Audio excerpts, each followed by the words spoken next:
Alors l'autoportrait, c'est un exercice particulier pour tous les artistes, pas seulement les photographes, les peintres.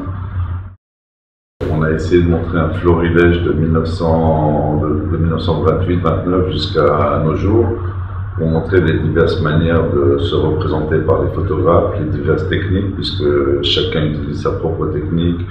Parfois c'est un double autoportrait, parfois c'est un triple autoportrait. Et parfois c'est sans caméra, c'est juste du matériel de photo comme du papier et des composants chimiques, comme on a une solarisation par exemple de Theodor Bronner, où c'est un autoportrait mais qui n'a pas été pris avec une caméra.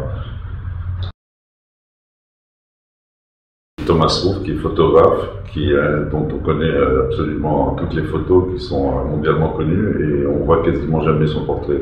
Donc là c'est une image de 91 qui est son double autoportrait, qui parle justement du fait de son double, puisqu'il se représente deux fois sur l'image, et l'image est probablement prise dans un miroir.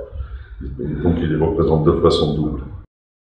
Notre portrait de Man Ray, qui est une icône, qui est une des images les plus connues de Man Ray, une photo qu'il a prise en 1931. Celle-ci est une des plus grandes connues, qui a été tirée dans les années 30, qui provient du fond Vollard, donc antérieur à 1938, et qui a la particularité d'avoir été recadrée par Man Ray, où dans la photo d'origine on le voit avec ses mains posées qui tiennent l'appareil photo, et là il a recadré, donc on ne voit plus l'appareil photo, on voit lui en train de regarder son appareil photo, enfin on le devine, et la photo est en plus solarisée par lui, donc elle a un aspect quasi fantomatique.